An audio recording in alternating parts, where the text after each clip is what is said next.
Ratu Adil mengimani, meyakini berkat pasti di keadaan yang tidak pasti.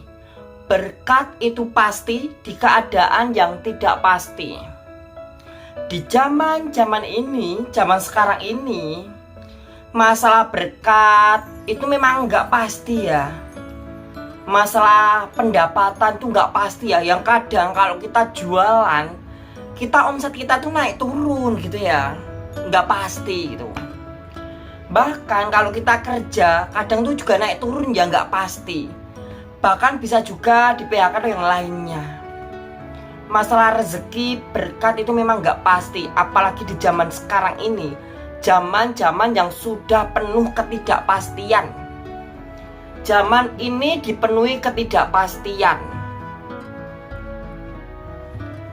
Bahkan banyak sekali orang-orang yang memberi PHP, memberi harapan palsu, memberikan ketidakpastian. Jadi kita harus hati-hati di zaman ini yang tidak pasti. Tapi tenang saja, walaupun dunia ini sudah tidak pasti, walaupun dunia ini sudah tidak bisa kita harapkan karena nggak pasti, tapi ingatlah, kita masih punya Tuhan yang pasti. Kita masih memiliki Tuhan yang pasti. Kita masih memiliki Allah yang pasti. Seperti yang terdapat di dalam Alkitab, di dalam kitab Yesaya pasal 54 ayat yang ke-10. Dalam Yesaya pasal 54 ayat yang ke-10, yang kira-kira bunyinya seperti ini. Sebab biarpun gunung beranjak dan bukit-bukit bergoyang, tetapi kasih setiaku tidak akan beranjak daripadamu, dan perjanjian damaiku tidak akan bergoyang. Firman Tuhan yang mengasihani engkau. Waduh. Ini sungguh-sungguh suatu perjanjian yang luar biasa. Dalam Yesaya 54 ayat yang 10 ini ya. Walaupun gunung-gunung beranjak, walaupun bukit-bukit bergoyang, kasih setia Tuhan tidak akan pernah beranjak di dalam kita, di hidup kita. Bahkan perjanjian damai Tuhan tidak akan pernah bergoyang, akan tetap tenang dan menyatu di dalam hidup kita. Itulah firman Tuhan yang mengasihani kita, di mana di dalam Injil Alkitab itu memberikan suatu kepastian yang kokoh. Di dalam Alkitab itu memberikan suatu kepastian yang memang kokoh gitu. Dan hal ini juga terdapat di dalam 1 Tesalonika pasal yang pertama ayat ke-5. Sebab Injil yang kami beritakan bukan disampaikan kepada kamu dengan kata-kata saja, tetapi juga dengan kekuatan oleh Roh Kudus dan dengan suatu kepastian yang kokoh.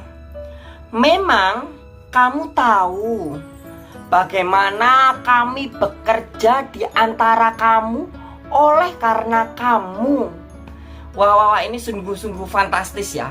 Lihat, sebab Injil yang kami beritakan bukan disampaikan kepada kamu dengan kata-kata saja. Alkitab yang kita sampaikan ini tidak disampaikan dengan kata-kata saja, tetapi juga dengan kekuatan oleh Roh Kudus. Dengan kekuatannya Roh Kudus, kita menyampaikan ayat-ayat Alkitab, kita menyampaikan ayat-ayat Injil. Dan juga dengan kepastian, yang kokoh gitu. Tuhan Allah Yahweh, Jehovah itu memberikan kepastian yang kokoh, yang pasti, 100% pasti. Kalau orang-orang meragukan Alkitab, orang-orang meragukan kuasa Alkitab, Yang jadi pertanyaan, emang kamu tahu bagaimana kami bekerja, bagaimana Roh Kudus itu bekerja di antara manusia, oleh karena manusia, di antara kamu, oleh karena kamu. Ayo, siapa yang bisa jawab? Emang kamu tahu bagaimana Roh Kudus bekerja di antara kamu, oleh karena kamu, di antara kamu, oleh karena kamu, di antara manusia, oleh karena manusia, Roh Kudus bekerja. Emang kita tahu? Kita manusia tuh nggak tahu bagaimana Roh Kudus bekerja.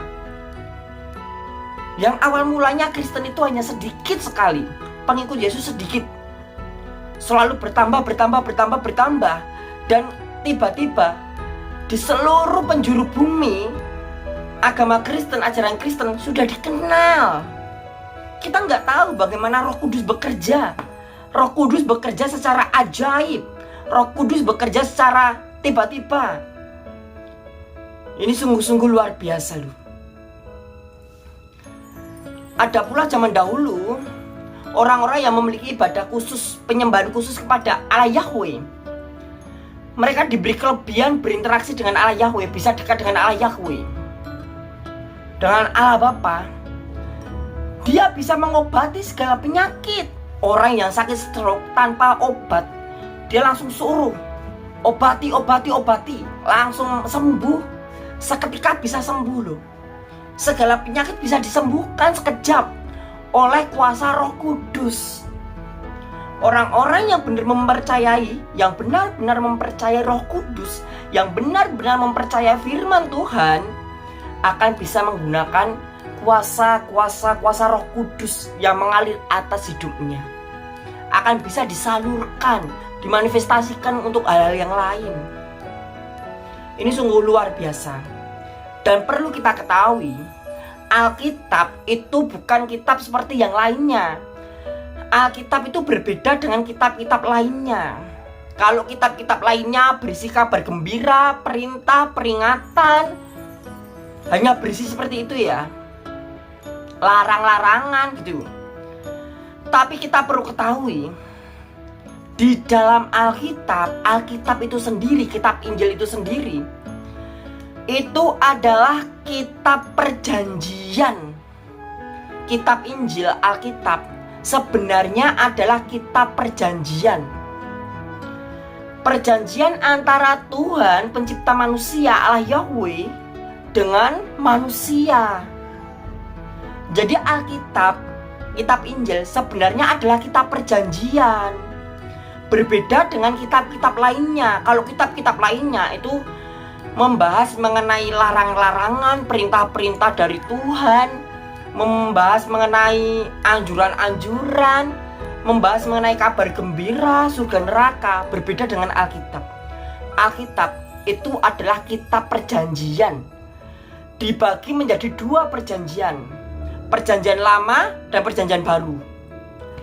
Itu kenapa di dalam Alkitab banyak sekali perjanjian-perjanjian antara perjanjian lama dan perjanjian baru.